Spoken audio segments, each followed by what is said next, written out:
चलिए तो तस्वीरें आपको दिखा रहे हैं कुशाभाऊ कन्वेंशन सेंटर से। माइनिंग कॉन्क्लेव का आज दूसरा दिन। अपने तय समय अनुसार मुख्यमंत्री डॉक्टर मोहन यादव इस कॉन्क्लेव में शामिल होने के लिए पहुंच चुके हैं और अवलोकन करते हुए तमाम उद्योगपतियों से मुलाकात करते हुए ये मध्य प्रदेश के आने वाले भविष्य के लिए एक बेहद महत्वपूर्ण कोशिश है। खनन के क्षेत्र में खासतौर से खनिज संपदा से संपन्न मध्य प्रदेश में अब खनिज को लेकर कुछ नए विकल्प तलाशे जा रहे हैं ताकि राज्य की राजस्व में भी बढ़ोतरी हो और नए नए रोजगार के अवसर भी पैदा हो सके। इसी उद्देश्य के साथ आज मुख्यमंत्री डॉक्टर मोहन यादव इस माइनिंग कॉन्क्लेव में शामिल हुए हैं। 2 दिन के इस माइनिंग कॉन्क्लेव का आज आखिरी दिन है, जहां मुख्यमंत्री डॉक्टर मोहन यादव उद्योगपतियों से 1-to-1 चर्चा करेंगे और संभावनाएं तलाशी जाएंगी कि कैसे खनिज से और भी बेहतर फायदे लिए जा सके, चाहे वो डिजिटलाइजेशन से हो, चाहे एआई मशीन लर्निंग से हो। तमाम चीजों को लेकर उद्योगपतियों के साथ बैठक होगी। राज्य सरकार क्या क्या व्यवस्था उद्योगपतियों को प्रोवाइड कर सकती है, उसको लेकर भी चर्चा होगी और उद्योगपति भी व्यापार के कुछ नए अवसर तलाशेंगे और राज्य सरकार के कोऑर्डिनेशन से यहां पर नए उद्योगों का विस्तार करने की कोशिश है।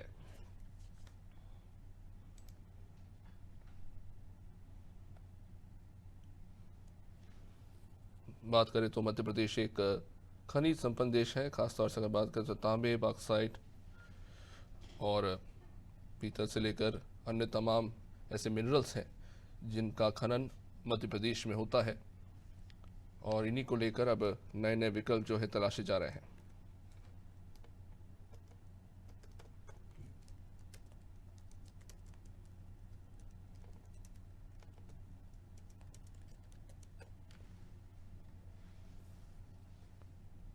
खासतौर से मध्य प्रदेश में कोयले का काफ़ी ज़्यादा खनन होता है। कोयले का चौथा सबसे बड़ा उत्पादक राज्य मध्य प्रदेश है। सीधी, सिंगरौली से लेकर छिंदवाड़ा, बैतूल, शहडोल, अनूपपुर, उमरिया, नरसिंहपुर में कोयले के भंडार हैं। इसके अलावा मध्य प्रदेश को तांबे का भंडार भी कहा जाता है। यहाँ पर डायमंड माइनिंग भी होती है। उसके अलावा अगर बात करें तो प्रचुर मात्रा में मध्य प्रदेश में अगर बात करें तो मैग्नीज और बॉक्साइट पाया जाता है। बड़ा भंडार यहाँ पे है। तो खनिज के तमाम ऐसे विकल्प मिनरल्स के मध्य प्रदेश में मौजूद हैं जिनको लेकर अब कुछ नई संभावनाओं की तलाश की जा रही है इस माइनिंग कॉन्क्लेव के जरिए, जहां पर उद्योगपति और मुख्यमंत्री अपने तमाम अन्य अधिकारियों के साथ बैठेंगे और चर्चा करेंगे कि कैसे इनका लाभ लिया जा सकता है। चूना पत्थर से लेकर डोलोमाइट, पायरोफ्लाइट से लेकर रॉक फॉस्फेट जैसे तमाम खनिज मध्य प्रदेश में पाए जाते हैं। 20 तरह के मिनरल्स मध्य प्रदेश में पाए जाते हैं और इसी को मद्देनजर रखते हुए राज्य सरकार ने ये पहल की है और इस कॉन्क्लेव के जरिए किस तरह से लाभ लिया जा सकता है और व्यवस्थाओं को कैसे बेहतर किया जा सकता है, उसको लेकर कोशिश की जा रही है।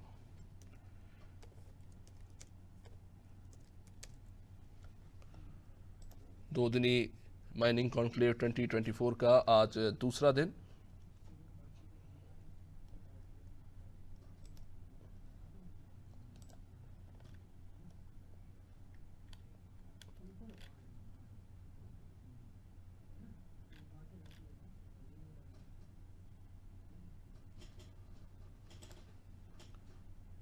तमाम उद्योगपतियों से मुलाकात करते हुए मुख्यमंत्री और सभी से जाके बातचीत कर रहे हैं।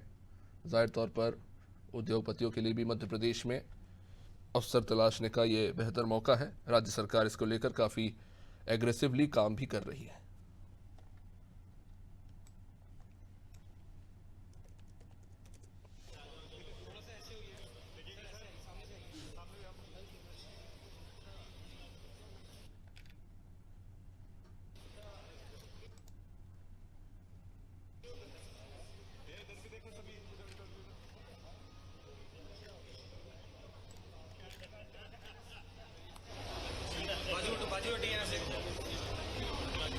इधर से 1 मिनट।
खनन कॉन्क्लेव 2024 का इस वक्त लाइव प्रसारण देख रहे हैं आप। मुख्यमंत्री मोहन यादव यहां चर्चा करते हुए तमाम उद्योगपतियों से एक प्रदर्शनी भी लगाई गई है।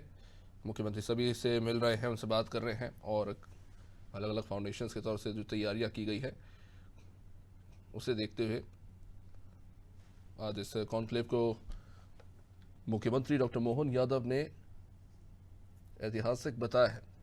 उन्होंने कहा कि आधुनिक तकनीक के इस्तेमाल पर होने वाली चर्चा के परिणाम जो है आने वाले समय में राज्य के विकास की नींव रखेंगे।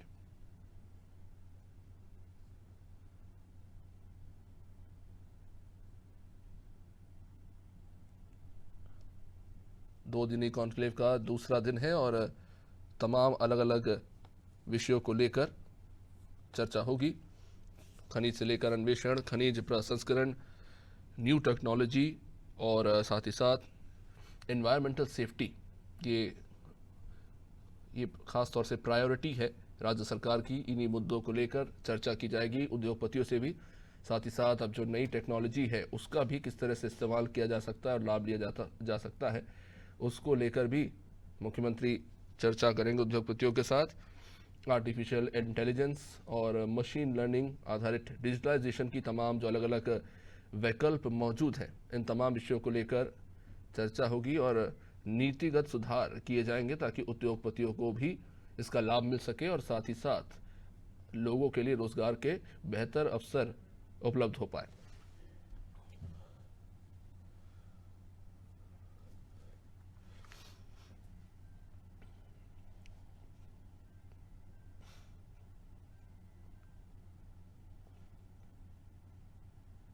सभी बड़े बड़े उद्योगपति इस वक्त वहां पर मौजूद, बड़ा कार्यक्रम हो रहा है। कुशाभाऊ ठाकरे सभागार में तस्वीरें हम आपको दिखा रहे हैं।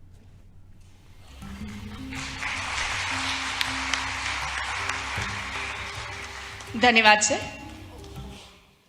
और अब मैं निवेदन करना चाहूंगी हमारी टेक्निकल टीम से, माइनिंग सेक्टर के ऊपर जो वीडियो फिल्म तैयार की गई है, कृपया आप उसे हम सभी के समक्ष प्रदर्शित करें।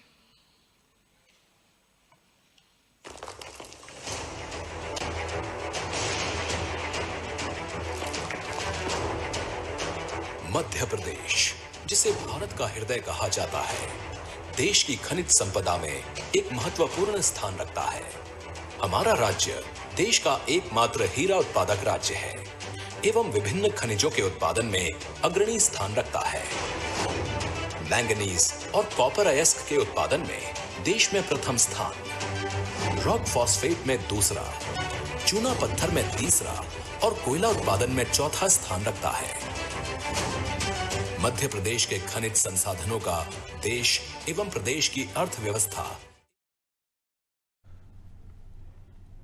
माइनिंग कॉन्क्लेव जो अभी भी जारी है, Sanjay Shukla mines and minerals principal secretary इस वक्त संबोधित कर रहे हैं माइनिंग कॉन्क्लेव को। जियोलॉजिकल डेटा को सार्वजनिक रूप से उपलब्ध कराया गया है, जिससे प्राइवेट निजी निवेशक भी उस डेटा का अध्ययन कर और खनिज का प्रस्ताव सौंप सकते हैं। सबसे पहले माननीय मुख्यमंत्री जी ने जिस प्रदर्शनी का अवलोकन किया और एक machine, electric heavy duty machine का भी लोकार्पण किया, वहाँ पर 33 स्टॉल लगे हैं। इसमें सभी प्रकार के स्टॉल हैं जो सर्वे करते हैं, एक्सप्लोरेशन करते हैं, जो मशीनें प्रोवाइड करते हैं, मशीनें बनाते हैं और जो माइनिंग का काम करते हैं और एम सैंड से लेकर के तमाम प्रकार के ग्रेनाइट और अन्य पत्थरों पे काम करते हैं। उनमें भी पिछले कल भी 1000 से अधिक लोगों ने उसको देखा, मतलब बच्चों को, और उसको हम अभी काउंट नहीं कर रहे हैं, पर जो प्रोफेशनल्स हैं और कंपनी के लोग हैं, और आज भी बड़ी संख्या में लोगों ने उसको अवलोकन किया, एक दूसरे से नंबर और अपना इंफॉर्मेशन एक्सचेंज किया। कल के उद्घाटन सत्र में सबसे पहले मध्य प्रदेश की ओवरऑल विकास की जानकारी, खनिज क्षेत्र की जानकारी प्रदान की गई। उसके बाद औद्योगिक निवेश संभावनाओं पर चर्चा हुई। भारत सरकार की डायरेक्टर जनरल हाइड्रोकार्बन ने विशेष करके जो प्राकृतिक गैस और जो कोल बेस्ड मीथेन है, CBM है, उसमें जो निवेश हो रहे हैं और जो होने वाले हैं उसके बारे में काफ़ी विस्तार से बताया और हम लोग बहुत उत्साहित हुए। हमें बड़ी खुशी हुई कि मध्य प्रदेश में बहुत बड़े आकार में CBM लगातार मिल रहा है और ONGC के कुछ प्रपोजल एडवांस स्टेज में हैं, कुछ में काम शुरू होने की तरफ हम बढ़ रहे हैं।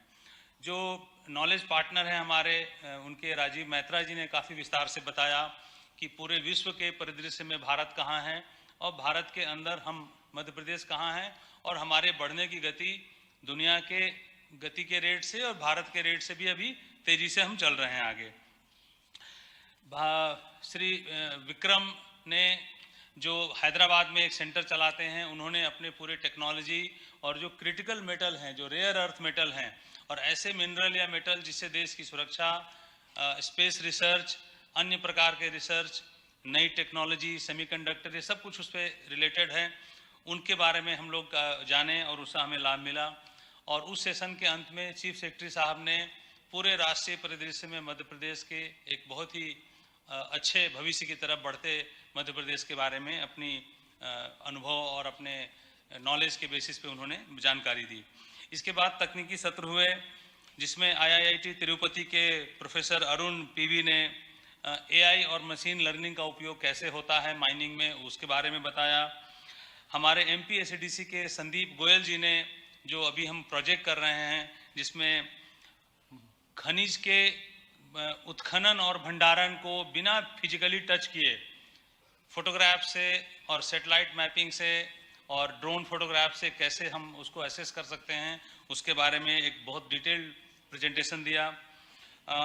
ISM धनबाद जो माइनिंग के क्षेत्र में देश का सबसे जाना माना संस्थान है, अब वो IIT धनबाद हो गया है, पर ISM कहने से हम जल्दी उसे पहचानते हैं।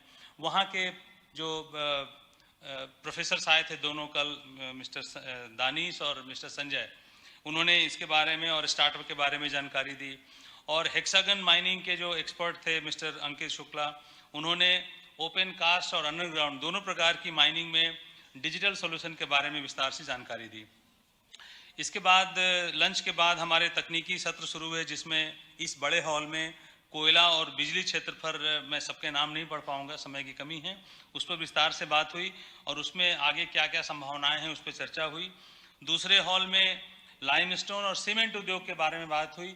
अभी सब आकलन करने से हमें लगा कि अगले 3-4-5 सालों में कम से कम तो 15 से 20 हज़ार करोड़ का सीमेंट इंडस्ट्री में केवल इन्वेस्टमेंट होने जा रहा है, क्योंकि जिस तेज़ी से देश में डिमांड बढ़ रही है और जिस तेज़ी से कंक्रीट का काम, चाहे पुल हो, चाहे एयरपोर्ट हो, चाहे हाईवेज हो, ब्रिजेज हो, हर जगह रियल एस्टेट है, शहरीकरण तेज़ी से बढ़ रहा है, तो सीमेंट की बढ़ती मांग को देखते हुए इस पर काफ़ी सकारात्मक चर्चा हुई और बहुत ही उत्साहजनक इस पर चर्चा हुई। मैं व्यक्तियों के नाम नहीं पढ़ पा रहा हूँ, समय की कमी है। खनिज के बेनिफिशिएशन पे काफ़ी बात हुई कि कैसे, जो हमारे मुख्यमंत्री जी का विशेष रूप से इसमें जोर है कि वैल्यू एडिशन होना चाहिए। पहले की तरह नहीं हो कि जब अंग्रेजों का राज था तो यहाँ से खनिज जाता था बाहर और फिर बाहर से वो प्रोसेस्ड होकर के फिनिश प्रोडक्ट के रूप में हमारे पास आता था, तो यहाँ से 1 रुपये की चीज़ गई, वहाँ से 5 रुपये की चीज़ बन के आई। ये नहीं होना चाहिए। अगर यहाँ उसका उत्पादन हो रहा है तो वैल्यू एडिशन यही होना चाहिए, ताकि हम उसको 1 रुपये की चीज़ को 5 रुपया करके हम बाहर बेच सकें। जो टेक्नोलॉजी का जो सेक्टर है उस पर हॉल 2 में चर्चा हुई, जिसमें टेक्नोलॉजी के यूज और किस प्रकार से कई कई जगह जो पायलट चल रहे हैं उसके बारे में बातचीत हुई, स्पेशली एक्सप्लोरेशन के बारे में, क्योंकि एक्सप्लोरेशन से ही बिगिनिंग होती है, पहले खोज होती है। उदाहरण के तौर पे आज से 10 साल पहले कोई कहता है कि मध्य प्रदेश में इतना कोल बेस्ड मीथेन मिलेगा, तो हम कहते हैं ये तो काल्पनिक बात है, यहाँ तो होता नहीं है। अब हमारे पास बहुत सारे भंडार निकल के आ रहे हैं, ऐसे ही अन्य प्रकार के भंडार निकल के आ रहे हैं। इसके अलावा ऊर्जा और हाइड्रोकार्बन में बात हुई, जिसमें उस सत्र की अध्यक्षता भी डीजी हाइड्रोकार्बन ने की थी। उसमें फिर से और विस्तार से उसमें गेल और ओएनजीसी के सीनियर ऑफिसर से डायरेक्टर्स थे, उनके सामने मध्य प्रदेश में किस प्रकार से ग्रोथ हो रहा है उसके बारे में बात की गई। और लास्ट में एम सैंड के बारे में जो लोग इस सेक्टर से जुड़े हैं उनसे चर्चा हुई और हमें बहुत अच्छे सुझाव मिले हैं, जिनको हम लोग अपनी प्रस्तावित नीति में शामिल करेंगे और फिर उसको सक्षम अनुमोदन के बाद हम उसको जारी करेंगे। आज सुबह की जब शुरुआत हुई तो माइनिंग क्षेत्र के लोगों की जो थोड़े बहुत कष्ट हैं उनसे संबंधित जो विभाग हैं उनके सबसे सीनियर ऑफिसर्स को हमने यहाँ बुलाया था और वो सब लोग आए थे और सबने काफ़ी समय दिया। आप साक्षी हैं उसके, आपके हर प्रश्न, हर सुझाव, हर बिंदु पे चर्चा हुई। सबसे पहले वन विभाग के अपर मुख्य सचिव अशोक बर्णवाल साहब ने अपना प्रेजेंटेशन दिया, जिसमें उन्होंने बताया कि किस प्रकार परिवेश पोर्टल में आपको हम मदद करेंगे, कैसे चीज़ें ट्रांसपेरेंट हो रही हैं और सुविधाजनक हो रही हैं, क्या क्या चीज़ें नहीं हो सकती है कानून की वजह से, वो भी आपको एक्सप्लेन किया गया। फिर उसके बाद मैंने कुछ बिंदु रखे थे जिसमें सभी प्रकार के सेक्टर को टच करते हुए और कहाँ कहाँ पे नए टेंडर आ रहे हैं, किस प्रकार के भी ऑक्शन लग रहे हैं और कैसे हम माइनिंग ऑक्शन और उसके ऑपरेशन को तेज़ी से बढ़ा सकते हैं ताकि रोजगार भी बढ़े और राज्य का राजस्व भी बढ़े। फिर भारत सरकार के डायरेक्टर अंशु पांडे जी जो मंच पर बैठे हैं माननीय सीएम साहब के बगल में, उन्होंने बहुत ही अद्भुत प्रेजेंटेशन दिया कि किस प्रकार प्रधानमंत्री जी की कल्पना के अनुरूप पूरे वैश्विक स्तर पे भारत काम कर रहा है।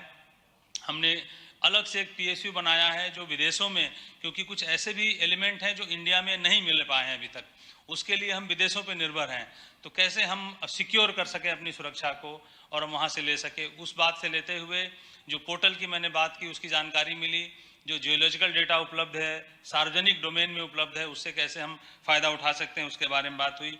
फिर मध्य प्रदेश शासन के राजस्व विभाग, क्योंकि ज़मीन का विषय इसमें जुड़ा रहता है, उसके अपर सचिव ने विस्तार से बताया और आपको जितना हम कर सकते थे सीमित समय में हमने एजुकेट किया।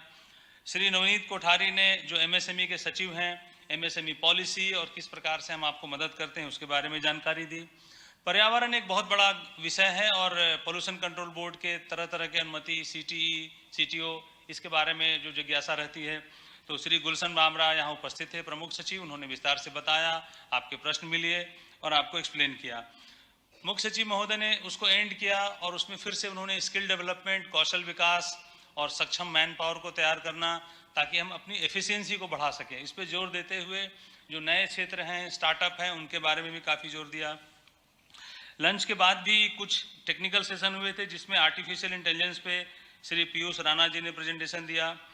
Digitisation in the mining sector पे डेलॉयट के तुषार चक्रवर्ती जी ने प्रेजेंटेशन दिया और AI powered smart enforcement system पे रेलटेल के मिस्टर रविंद्र सालुके ने iCheck गेट और उस टेक्नोलॉजी के बारे में बताया।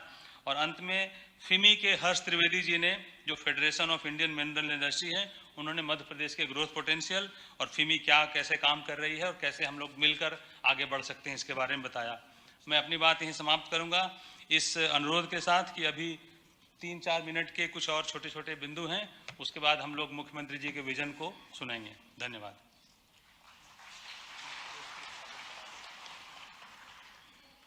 धन्यवाद आदरणीय। और अब मैं मिनिस्ट्री ऑफ माइंस भारत सरकार द्वारा प्रकाशित माइनिंग सेक्टर रिफॉर्म्स पर बुकलेट है जिसका विमोचन माननीय मुख्यमंत्री जी एवं मंचासीन अतिथियों द्वारा किया जाएगा। मैं माननीय मुख्यमंत्री जी से निवेदन करना चाहती हूँ, कृपया इस पुस्तिका का विमोचन करें और आप सभी की करतल ध्वनि चाहूंगी इस विमोचन अवसर पर।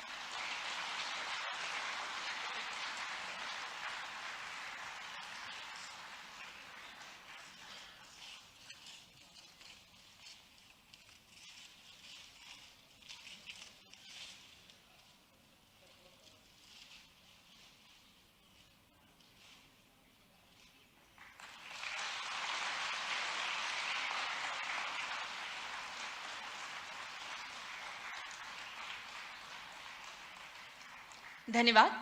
भारत सरकार के उपकरण मॉइल एवं मध्य प्रदेश राज्य खनिज निगम के माध्यम से प्रदेश में मैग्नीज एवं अन्य खनिजों के वाणिज्यिक दोहन हेतु संयुक्त क्षेत्र उपकरण गठन के अनुबंध का एक्सचेंज आज किया जा रहा है, जिनका विनिमय होना है। मैं मंचासीन श्री CMD मॉइल श्री अजीत कुमार सक्सेना जी एवं director production MOIL mister Abdullah को मंच पर आमंत्रित करती हूँ और साथ ही साथ मैं निवेदन करती हूँ MD mining corporation Shri Anurag Chaudhary जी एवं मुख्य महाप्रबंधक श्री अतुल शर्मा जी से कृपया आपके बीच इसका एक्सचेंज किया जाए। जोरदार तालियां हो जाएं।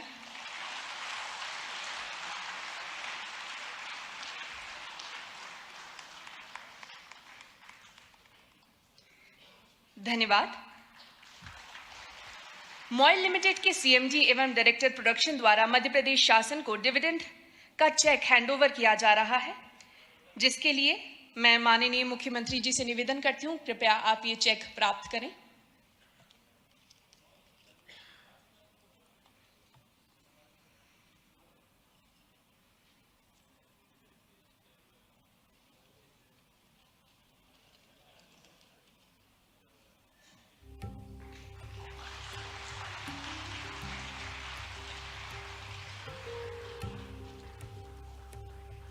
मॉइल के CMD एवं डायरेक्टर प्रोडक्शन द्वारा माननीय मुख्यमंत्री जी का स्वागत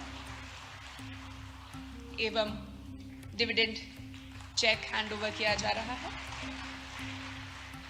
धन्यवाद। मध्य प्रदेश शासन द्वारा नीलाम किए गए खनिज ब्लॉक्स के प्रेफर्ड बिडर्स को लेटर ऑफ इंटेंट माननीय मुख्यमंत्री जी द्वारा प्रदान किया जा रहा है। मैं मंच पर इसे प्राप्त करने के लिए आमंत्रित करती हूँ Behera Goriyara graphite and base metal block से श्री गोविंद A शोरेवाला जी को, CEO ऑफ द कंपनी। एक बार जोरदार तालियां हो जाए। मैं माननीय मुख्यमंत्री जी से निवेदन करती हूं कृपया आप लेटर ऑफ इंटेंट इन्हें प्रदान करें। इसके बाद मेरा निवेदन है अबीर लेटराइट एंड लाइमस्टोन ब्लॉक से कि कृपया श्री अभिराम शर्मा जी मंच पर आएं और ये लेटर ऑफ इंटेंट प्राप्त करें।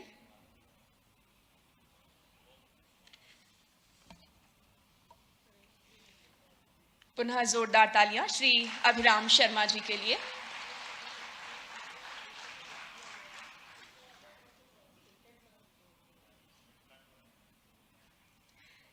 धन्यवाद। और एक बहुत ही महत्वपूर्ण मैं आप सभी से निवेदन करूंगी, कृपया ध्यान से सुनिएगा। श्री राम वन गमन पथ का 370 किलोमीटर क्षेत्र मध्य प्रदेश में स्थित है, जो गोंडवाना क्षेत्र से भी गुजरता है। मध्य प्रदेश का सौभाग्य है कि उसी गोंडवाना क्षेत्र का मार्बल अयोध्या स्थित प्रभु श्री राम मंदिर के गर्भगृह में लगा हुआ है। मार्बल की गुणवत्ता तथा हार्डनेस के कारण टाटा, L&T एवं राम जन्मभूमि न्यास के मंडला के पत्थर को लगाने का निर्णय किया गया। गर्भगृह में लगे मध्य प्रदेश के उसी मार्बल से बने श्री रामचरण माननीय मुख्यमंत्री जी को सादर भेंट कर रहे हैं श्री अनुपम चतुर्वेदी जी और श्री किशोर कल्पीवार जी। कृपया करतल ध्वनि के साथ स्वागत भी किया जाए माननीय मुख्यमंत्री जी का भी। और ये हम सभी के लिए गौरव की बात है, सभी के लिए गौरव का क्षण है कि ये पत्थर मध्य प्रदेश से लिया गया और हम सभी के आराध्य श्री राम मंदिर में इस पत्थर को लगाया गया है।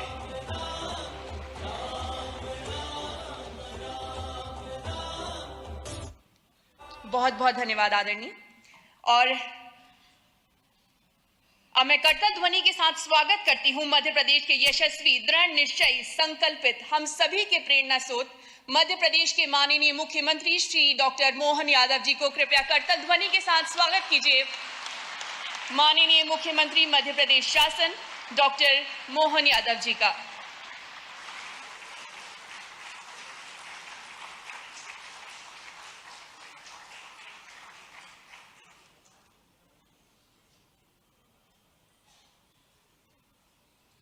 मैं आप सभी से निवेदन करती हूं कि यदि तालियों की गूंज इस सभागार में गूंजती रहे और उनका स्वागत इसी तरह से किया जाए तो बहुत ही अच्छा। मध्य प्रदेश माइनिंग कॉन्क्लेव 17-18 अक्टूबर खनिज आधारित उद्योगों में निवेश को लेकर के ये जो सुंदर कल्पना की गई है, मेरी अपनी ओर से आप सबका स्वागत है। मध्य प्रदेश सरकार की ओर से आपका वंदन है, अभिनंदन है। अभी थोड़ी देर पहले हमारे पीएस श्रीमान संजय शुक्ला जी ने अपनी विस्तार से बात कही और बदलते दौर में मध्य प्रदेश कहाँ से कहाँ और कैसे पहुँच रहा है, इसके कुछ छोटे से उदाहरण देकर के बताना चाहा। मंच पर ही विराजमान डॉक्टर नवनीत कोठारी जी, secretary MSME, Anshul Pandey ji, B Sairam जी, अजीत कुमार सक्सेना जी, इंद्र देव नारायण जी, दीपेंद्र सिंह जी, अनुराग चौधरी जी, ये हमारे भारत सरकार सहित मध्य प्रदेश सरकार के विभिन्न अधिकारी यहाँ विराजमान हैं और देश के कोने कोने से आप सब भी आए। आपका पुनः स्वागत करता हूँ, अभिनंदन करता हूँ, आपको बधाई देता हूँ। हमारे आज के इस माइनिंग कॉन्क्लेव में आपके लिए जानकारी के लिए बता दूं कि सभ्यता, संस्कार, संपदा और संसाधनों से परमात्मा ने सभी राज्यों में जो कुछ दिया है, मुझे लगता है कि मध्य प्रदेश को थोड़ा ज़्यादा मिला। ये हमारा सौभाग्य है और मध्य प्रदेश का गौरव है। ये रत्नगर्भा वसुंधरा जब सौरमंडल की रचना हो रही होगी, उस सौरमंडल की रचना में जब पृथ्वी का अवतरण हुआ है तो कई सारी विशेषताओं को लिए हुए ये हमारी धरती माता इस सौरमंडल का एक महत्वपूर्ण ग्रह बन करके सबके बीच आई है। और जैसा कि हमारी अपनी संस्कृति की विशेषता है और संस्कृति हमको अपनी कुछ और आगे ले जाती है। ऋषि मुनियों ने अपने जीवन के निष्कर्ष से निकाल करके कई सारी बातों को इन्हें हमसे अपने जीवन से ग्रहों की रचनाओं को जोड़ करके भी बताया है और अनुशासन का भी पाठ पढ़ाया है। सबकी आयु भी निश्चित बताई है और आज नहीं तो कल इस क्रम से कोई बाहर नहीं जाएगा। हमारे अपने जीवन में जिस प्रकार से हम परमात्मा की एक कृपा से एक अपनी उम्र लेकर आते हैं, ना हम इसमें कोई क्षण भर घटा सकते ना बढ़ा सकते। एक निश्चित क्रम में आपका जन्म होता है, जन्म पे आपका कोई बंधन नहीं है और जैसे ही आपका जन्म का समय पूरा होगा, आपके उस सारे प्रयत्न करने के बाद में भी आप कुछ भी कर लो, उसके बाद आपको अपने इस संसार लीला से विदा लेना ही लेना है। लेकिन आने और जाने के क्रम में कुछ कॉमन चीजें बताई है, उस कॉमन चीजों में हमको एहसास भी है। इसलिए कई दुनिया के देशों से हमारे देश की कई मत भिन्नता भी भाव के आधार पर। हमारे यहाँ कहा गया यत पिंडे तत् ब्रह्मांडे। हमको अगर इस ब्रह्मांड को समझना है तो अपने इस शरीर की रचना को समझ लोगे तो ब्रह्मांड समझ में आ जाएगा। दोनों में कोई अंतर नहीं है, ये हमारी संस्कृति हमको बताती है। और उसी में हमारे अपने काम करने के तरीके में भी वो बात आई जाती है। हमारी अपनी रत्नगर्भा इस पृथ्वी माता को हमने माता संस्कृति से जोड़ा है, क्योंकि हमारे यहाँ मातृ सत्ता को प्राधान्यता दी है और मातृ संस्था को प्राधान्यता देने में हम अपने इस कुटुंब परिवार को तो विश्व की पूरी कुटुंब की कामना करते हैं, लेकिन ग्रहों में सारे ग्रहों को हमने पितृतुल्य माना, लेकिन मातृतुल्य अगर किसी को माना तो इस वसुंधरा को माना है, जिसके हम पुत्र हैं, जिसका आनंद हम सबको। और उसी नाते से हमने उसको धीरे धीरे वसुधा को नहीं, हमने अपने 200 से ज्यादा देशों में भी अपने आप को भी अपने देश को भी मातृ संस्था से जोड़ा है। इसलिए मातृ सत्ता के आधार पर हमने दुनिया के सारे देश वो अपने आप को पितृ सत्ता से जोड़ते हैं। तो वो कोई अमेरिका माता नहीं बोलता, इंग्लैंड माता नहीं बोलता, एकमात्र देश है जो भारत माता की जो बोलता। हमें इस बात का गर्व है, क्योंकि जैसे हम मातृ सत्ता से जुड़ते हैं तो हम मातृ की एक माता की कल्पना करें, कामना करें। बच्चे के जन्म से लेकर के उसके अपनी जिंदगी की महत्वपूर्ण यात्रा मुकाम तक सारे लोगों की पूर्ति हो सकती है। लेकिन हमारे यहाँ पर अपने संस्कृति में बताया गया कि जीते जी अगर आपने देवता नहीं देखे हों हमने माताओं को, अपने पिता को देव सत्ता के नाते से सीधे सीधे स्वीकार किया है। ये हमारे संस्कृति ने हमको सिखाया है। इसी नाते से हम अपने मातृ देवो भव, पितृ देवो भव, उनको देवता के बराबर मानते हैं। और केवल मानते नहीं है, ये हमने एहसास भी किया। जैसे हमारी रचना, हमारी रक्त धमनियां हमारे शरीर से अपने रक्त का प्रवाह करते हुए जीवन देती है, उसी प्रकार से हमारी इस वसुंधरा के अंदर बहने वाली नदियां हमारे उस रक्त प्रवाह की समान इस रत्नगर्भा पृथ्वी के जीवंत होने के प्रमाण देती है। और इसीलिए ये बाद में नोबेल पुरस्कार मिला होगा जिनने अलग अलग प्रकार से प्राण ढूंढने का प्रयास किया। तो हमारे अपनी पृथ्वी के अंदर भी प्राण है, वनस्पति में भी प्राण है। ये आधुनिक साइंस की दृष्टि से ये अब लोगों को मालूम पड़ रहा है और वो उसको पुरस्कार देते हैं। लेकिन हम तो अपने आप को धन्य मानते हैं कि हम अपनी रत्नगर्भा से भी अगर लेने की कल्पना करते हैं तो हम इसका दोहन नहीं करते हैं, इसका शोषण नहीं करते हैं, दोहन करते हैं।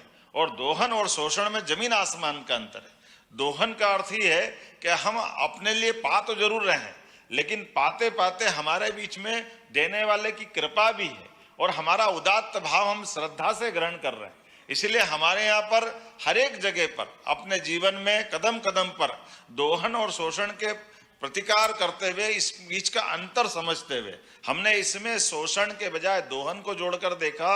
और दोहन को जोड़ने में हमारे जो कुछ हमारा है वो परमात्मा की कृपा से है, ईश्वर की लीला से है। इसलिए उस पर हमारा अधिकार है, हमारे देश का भी अधिकार है। लेकिन देश को भी हमने छोटा नहीं माना, इसलिए वसुधा के माध्यम से पूरी दुनिया को अपन ने माना है। तो यहाँ जो मिला इसमें विश्व का भी अंश है। और जो विश्व के अंदर जो कुछ चाहिए या लेना देना है, इसको परस्पर हमारी अपनी उसी भाव को लें जिसको मैंने शब्दों में अलग अलग प्रकार से व्यक्त किया है।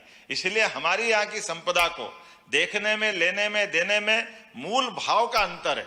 इसलिए मुझे इस बात की प्रसन्नता है कि अगर हमने खनिज संपदा की अगर बात कही है तो परमात्मा ने भी कृपा कैसी करी। वैसे तो देश पे कृपा करी, दुनिया के कई देश ऐसे, लेकिन वो 6 ऋतुओं के लिए तरसते हैं, 3 मौसम के लिए तरसते हैं। उनके यहाँ केवल गर्मी और बरसात के अलावा कुछ होता नहीं। लेकिन हमारे देश के अंदर सब कुछ उपलब्ध है। लेकिन ये उपलब्ध होने में सबसे बड़ा अगर योगदान है तो हमारे अपने देश का भी है और इस वसुधा का भी है, जिसकी विशेष कृपा से भारत की भौगोलिक रचना इस प्रकार से बनी। और उस रचनाओं के आधार पर देश के अंदर भी देखो तो लंबा हो जाएगा विषय। मुझे भी आपसे विनम्रता से क्षमा भी मांगना है कि मेरे पास कल से आज तक का समय था, लेकिन मैं कल उपस्थित नहीं हो पाया। मैं आज ही समय मिला क्योंकि मैं कल से एक हमारे यशस्वी प्रधानमंत्री के नेतृत्व में कुछ अलग ही चमत्कार होते रहते हैं। जो हमने 4 जून को रिजल्ट पाया था भारत सरकार के विजय का, वो हरियाणा ने और परचम लहराया, उसका आनंद हमारे सबके सामने था। जब हरियाणा की प्रचंड जीत के बाद कल शपथ विधि के समय और विधायक दल के चयन में मुझे उपस्थित रहना था माननीय अमित जी के साथ, और उसका एहसास हम सबको है कि बदलते दौर में हमारे लिए ये स्वामी विवेकानंद ने जो 100 साल पहले कहा था कि 21 शताब्दी भारत की होगी, उसके लक्षण भी दिखाई दे रहे हैं। दुर्भाग्य से कुछ बातों को मैं दोहराना नहीं चाहूंगा, अन्यथा आपको सबको ध्यान में आएगा। 2014 के पहले हम अपने देश के बारे में, देश की संपदा के बारे में, देश की आर्थिक स्थिति के बारे में कहाँ हम कल्पना करते थे कि भारत नीचे से 5वें हिस्सों में आ रहा है, और कहाँ पलट के देखो तो 10 साल के अंदर भारत ऊपर से 5वें स्तर में आ रहा है। ये है मोदी जी का भारत और मोदी जी का विजन। कदम कदम पर हर साल होने वाले मंत्रिमंडल के, भारत सरकार के एक ऐसे प्रधानमंत्री मनमोहन सिंह थे जिनका अपना शैक्षणिक, उनकी अपनी उन्नति, बाकी चीजों का अनुभव कितने प्रकार का उनका सब प्रकार की चीजों में था। गवर्नर रहे, वित्त मंत्री रहे, प्रधानमंत्री 2-2 बार रहे, सबको लेके चलने वाले, बड़े विनम्र। लेकिन मंत्रिमंडल के अंदर कभी कोयला घोटाला हो रहा, कभी स्पेक्ट्रम घोटाला हो रहा, मंत्रिमंडल के ऊपर भी जिनका नियंत्रण नहीं, ऐसे मौन रहने से क्या फायदा। आज करके देखे, ये है भारत सरकार और ये नरेंद्र मोदी का शासन करने का तरीका। भारत की प्रगति को आगे बढ़ाने में तो कितने प्रकार से कीर्तिमान बना रहे हैं, लेकिन पारदर्शिता में भी उतना ही ध्यान रख रहे हैं, शुचिता में भी उतना ही ध्यान रख रहे हैं, देश को आगे बढ़ाने में भी उतना ही ध्यान दे रहे हैं। ये हमारी एक एक नीतियों को लेकर के, मैं अभी हाल ये बैठे बैठे जब बैठा आया था तो मेरा एक ध्यान गया, शायद आप लोगों का भी ध्यान गया होगा। ये यहाँ से वहां तक जितने अधिकारी बैठे हैं सबके यहाँ पे सफेद फूल रखे, मेरे पास पीले फूल रखे। और हमारे पीएस के पास पीले भी रखे और लाल भी रख दिए। मैं इसका कारण ढूंढ रहा था कि ये कारण क्या हो सकता है, तो मुझे पुरानी फिल्म का गाना याद आ गया, पानी रे पानी तेरा रंग कैसा जिसमें मिला उसके तो सरकार तो हमेशा रहेगी, ये उसका प्रतीक है।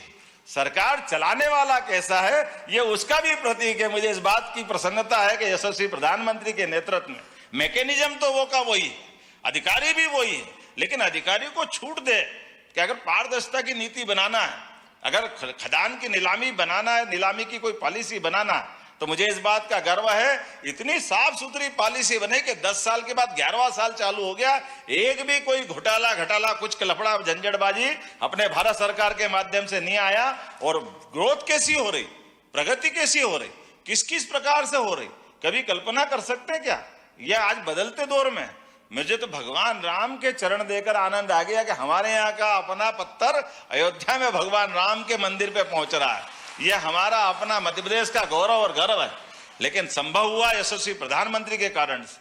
ग्रेनाइट का बताया, अभी जो मुझे बताया कि ये जो वहां कर्नाटक में आमतौर पर हम ये सब चीजें खदान के मामले में आंध्र, कर्नाटक, तमिलनाडु पे ही देखते थे, लेकिन हमारा अपना यहाँ की पत्थर की कृति, यहाँ की अपनी माइनिंग से निकली हुई कृति और उसकी गुणवत्ता कितनी उच्च कोटि की अभी अपन यहाँ देख करके आ रहा है। और वो नहीं कितने प्रकार से, अलग अलग प्रकार से आप सब ने भी, अभी मुझे इस बात की प्रसन्नता कि भारत सरकार ने हमको नंबर 1 का पुरस्कार दिया माइनिंग नीलामी को लेकर, तो वो केवल भारत सरकार की उस पॉलिसी को धन्यवाद देते। अन्यथा ईमानदारी से कहो, मैं तो माइनिंग मिनिस्टर था, मैंने कहा ये झंझट है, मेरे पास एक मंत्रालय खाली रखा है, तो हमने सारे मंत्रालय में काम करता था। मुझे लगता कि ये जरा माइनिंग बड़ा संकट वाला विभाग है, इस पे साइन करो तो सोच समझ के करना पड़ते हैं। लेकिन मुझे इस बात की प्रसन्नता है माननीय प्रधानमंत्री के नेतृत्व में साफ सुथरी पॉलिसियों के आधार पर सारे देश के सभी सरकारें, राज्य सरकारें अपनी गति से आगे बढ़ रही, जिसमें राफेल की गति भी कम पड़ रही, इतनी तेजी से हम चल रहे हैं। मुझे इस बात की प्रसन्नता है आज अब जिस प्रकार से बड़ी संख्या में यहाँ आप उपस्थित हुए और कितने प्रकार से मैं इसका अगर कोई हिसाब लगाऊं तो ध्यान में आता है। हमारे यहाँ तो अब हर महीने इन्वेस्टर सबमिट कर रहे हैं। मध्य प्रदेश आज यशस्वी प्रधानमंत्री के नेतृत्व में अपनी जेट की गति से भी आगे तेजी से जा रहा है, सब सेक्टर के लिए लगातार, क्योंकि ये बात तो सत्य है हमारी एग्रीकल्चर ग्रोथ रेट विश्व में सबसे ज्यादा हो गई, लेकिन एग्रीकल्चर की भी एक सीमा है।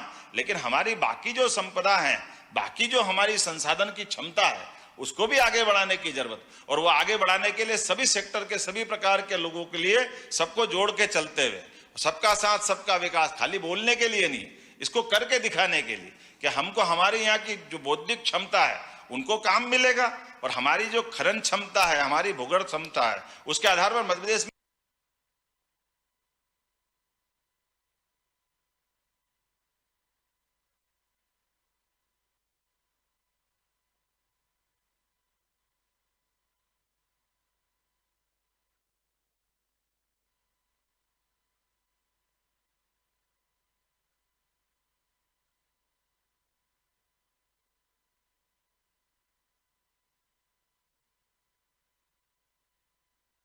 अपनी आर्थिक प्रगति बनेगी।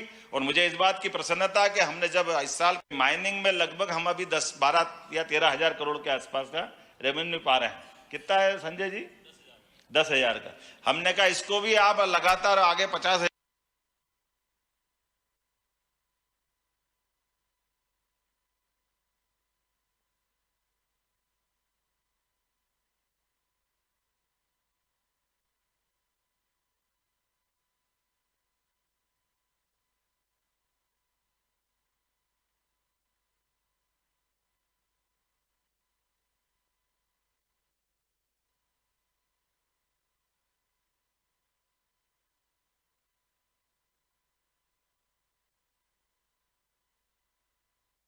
तक ले जाओ, ऐसा प्रयास करते रहो। और ये बात सही है कि व्यापारी व्यापार करने कब आते हैं, उद्योग धंधे लगते कब है? जब सरकार का साथ चाहिए, सरकार का भाव चाहिए, सरकार का आसरा और साथ चाहिए। मैं आप सबको आश्वस्त करना चाहूंगा, निश्चित रूप से आप सब मिलकर के हमारे सरकार के साथ खड़े होंगे तो आपको कहीं और फैक्ट्री लगाने की जरूरत नहीं, मध्य प्रदेश सरकार आपको यहां आमंत्रित कर रही है और वो सब देने को तैयार है जो बाकी राज्यों में मिल रहा है। और कई मामलों में तो बाकी राज्यों से बढ़कर के भी जो हमारे अधिकारी जो चाह हमारी बाकी सहायक नदियों की तो गिनती नहीं है, लेकिन इन नदियों की मूल पर्यावरण इकोसिस्टम इसलिए बिगड़ रहा है, सीधी मशीन लग करके अंदर से रेती निकाल करके नदी की धारा बदलती है। अब ये बदलते दौर में, पुराने जमाने में उस रेती से काम चलता होगा, अब तो समय बदल गया और अब तो समय भी और आगे बढ़ गया कि नीचे आपका कोई और अयस्क निकल रहा, ऊपर का रॉ मटेरियल से वही पीस दो तो ये बराबर हो गया, हमारे एमसेंट हो जाएगा। ऐसा ही तरीका है ना। ज्यादा समझता नहीं हूं, लेकिन जितना समझता हूं उस पर से ही बताना चाह रहा हूं। तो ये जो हमारे पास में आम के आम गुठली के दाम जो सुनते थे, वो यही तो है और क्या है। और वैसे तो मध्य प्रदेश में क्या नहीं है, मध्य प्रदेश तो इतना भाग्यशाली है कि हमारे यहाँ भी सोना बचा था, तो सोने की भी खदानों का संकेत मिल रहा है। मध्य प्रदेश में सोना भी मिल रहा तो हीरा भी मिल रहा। और मेरे को आज तक समझ में नहीं आया कि जब वहां हीरा मिलता उस जिले का नाम पन्ना क्यों है। ऐसा लगता पन्ना भी कहीं से छिपा होगा। अभी पन्ना का नाम रहस्य समझ में नहीं आया है, क्योंकि मुझे बताया गया कि पन्ना अभी नहीं मिला है। ऐसे ही है ना, लेकिन नाम अगर पन्ना है तो कोई कारण होगा ही सही कि जहां हमारे पास जो जो चाहिए वो सब मिल रहा है। ऐसे में आज के समय पर खास करके हम सब मिलकर के, अब ये आज में मुझे बताया गया कि हमारे अपने लगातार अभियान जो चल रहे हैं कि मध्य प्रदेश के सभी प्रकार के उद्यमियों और इन्वेस्टर समिट से मध्य प्रदेश को अभी तक लगभग 2,45,000 करोड़ से अधिक के तो निवेश के प्रस्ताव हमारे सभी सेक्टर के आए हैं। अब 2,45,000 किसको कहते हैं। और अभी इसी महीने हमारे हर महीने एक रीजनल कॉन्क्लेव हो रही है और इसीलिए इस महीने की 23 तारीख को रीवा में होने वाली है। लेकिन अब तो देखो कमाल कैसा हो रहा है और माहौल कैसा बन रहा है। आज दोपहर में मैं माननीय पेट्रोलियम और खास करके हमारे ये केमिकल और फार्मा हमारे अपने मंत्री जो स्वास्थ्य मंत्री भी है, भाजपा के राष्ट्रीय अध्यक्ष नड्डा जी के साथ था। तो हमारी दो बड़े एक तरह से गेल और इसमें बीना वाले प्रोजेक्ट को लेकर के भारत सरकार के साथ पेट्रोकेमिकल का और बहुत बड़ी इंडस्ट्री आ रही और ये भी बहुत बड़ा सेक्टर है। उस सेक्टर के लोगों को आमंत्रित वहां दिन में कर रहा हूं और शाम के समय माइनिंग वालों के साथ बैठा। इससे अच्छा भाग्य किसी मुख्यमंत्री का हो सकता है क्या। सुबह दोपहर में बंबई और शाम के समय भोपाल, और यहाँ से अब 3 दिन की गैप है मालूम पड़ा। उसके बाद रीवा में बैठ करके ऐसे इंडस्ट्री का एनक्लेव करेंगे हर महीने लगातार व्यापार व्यवसाय को बढ़ाने के लिए। और ये केवल ये बात तो सत्य है कि सबको 2 रोटी खाना है, लेकिन अपने साथ ये उद्योगपतियों का ज्यादा मैं आपको धन्यवाद भी देना चाहूंगा। ये बदल गया समय, आपके माध्यम से आपके काम करते करते कई लोगों के पेट आप पालते हो और प्रदेश और देश को आगे बढ़ाते हो, इसलिए उद्योगपति की ज्यादा बड़ी भूमिका है। मैं आपको धन्यवाद भी देना चाहूंगा। सरकारी नीतियों का पालन करते हुए पारदर्शिता के साथ सरकार चलाने का जो संकल्प है, इसमें सबका साथ सबका विकास सबका विश्वास, विश्वास शब्द बड़ा है। हम और आप मिलकर के जो हमारी व्यवस्थाओं की सीमाएं, उन सीमाओं को बनाए रखते हुए सबका विश्वास बनाए रखें। और जब ये सब करेंगे तो सबका प्रयास होगा तो निश्चित रूप से हम सफल होंगे। मेरी अपनी ओर से आज मुझे बताया गया कि आज में हमारे पास कौन कौन सी अलग अलग प्रकार की, ये तो लगभग 10 से 11 हमारी अपनी कंपनियों ने निवेश के प्रस्ताव दिए। मैं खोल के तो नहीं बताऊंगा, समय कम है, लेकिन लगभग 20,000 करोड़ के अपने प्रस्ताव आज ही मिले। मैं बधाई देना चाहूंगा। हमारी ये 2 दिन की कॉन्क्लेव ये सफल हुई है। माइनिंग के अलग अलग प्रकार से स्टील प्लांट भी है, इंटीग्रेटेड स्टील प्लांट भी है, फेरो अलायंस भी है, कोल बेड मिथेन और कोल गैसिफिकेशन और खास करके ये बैतूल जैसे बेल्ट में और छिंदवाड़ा में भी, और लगभग 5,000 करोड़ का अकेला इसी में ये इन्विनायर पेट्रोडाइन लिमिटेड द्वारा है। और डालमिया ने सीमेंट प्लांट और क्या क्या, सबके लिए जोरदार ताली बजाओ। 20,000 करोड़ के। जब आप साफ मन से, शुद्ध अंतर्मन से और अपनी भावनाओं से अगर परमात्मा से आशीर्वाद मांगते हो तो इसी प्रकार से सब क्षेत्रों में परमात्मा आशीर्वाद देता है। मैं आज के इस अवसर पर आप सबका पुनः वंदन करता हूं, अभिनंदन करता हूं और बधाई देता हूं और उम्मीद करता हूं कि ये क्रम आखिरी नहीं है। लगातार आप मध्य प्रदेश से ये प्रेम बनाए रखेंगे। आप सबका पुनः वंदन, अभिनंदन। बहुत बहुत धन्यवाद। बहुत बहुत धन्यवाद माननीय मुख्यमंत्री जी। आपने इतनी बारीक चीज़ों को भी देखा, समझा और हम सभी के सामने उसको बताया। अब मैं निवेदन करना चाहूँगी धन्यवाद उद्बोधन के लिए श्री अनुराग चौधरी जी, managing director Madhya Pradesh state mining corporation. माननीय मुख्यमंत्री जी के निर्देशन में प्रदेश में खनिज क्षेत्र में उत्पादन बढ़ाने और प्रदेश में ही खनिज आधारित उद्योगों की स्थापना करने के संबंध में मध्य प्रदेश शासन द्वारा 2 दिवसीय मध्य प्रदेश माइनिंग कॉन्क्लेव का आयोजन किया गया। इस आयोजन में सरकारी PSUs, निजी क्षेत्र के उद्यमियों और कंपनियों ने अपनी सक्रिय भागीदारी से इस आयोजन को सफल बनाया। इस आयोजन में भारत सरकार, खान